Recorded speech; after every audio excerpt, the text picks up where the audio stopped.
Tisbury around 3:15 p.m. Eastern Daylight Time. Boston. Edgertown around 3:30 p.m. Eastern Daylight Time.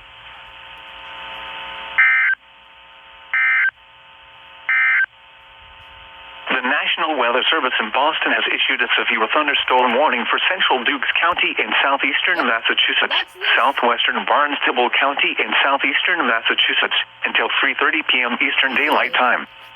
At 2:20 p.m. Eastern Daylight Time, a severe thunderstorm was over Buzzards Bay about 7 miles southeast of Mattapoisett, or 8 miles west of Falmouth, moving southeast at 15 miles per hour.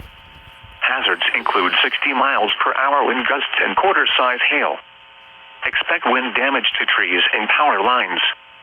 Minor hail damage to vehicles is possible. This severe thunderstorm will be near Gosnold and Woods Hole around 2:55 p.m. Eastern Daylight Time. Chilmark around 3:05 p.m. Eastern Daylight Time. Oak Bluffs, Tisbury, and West Tisbury around 3:15 p.m. Eastern Daylight Time.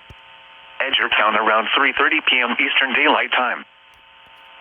Line of strong thunderstorms. At 2:08 p.m. Eastern Daylight Time, Doppler radar was tracking strong thunderstorms along the line extending from Mattapoisett to Fairhaven and Dartmouth. Movement was southeast at 15 miles per hour. Brief downpours. Greetings from pea-sized hail, and wind gusts TornadoHQ.com. to 35 miles per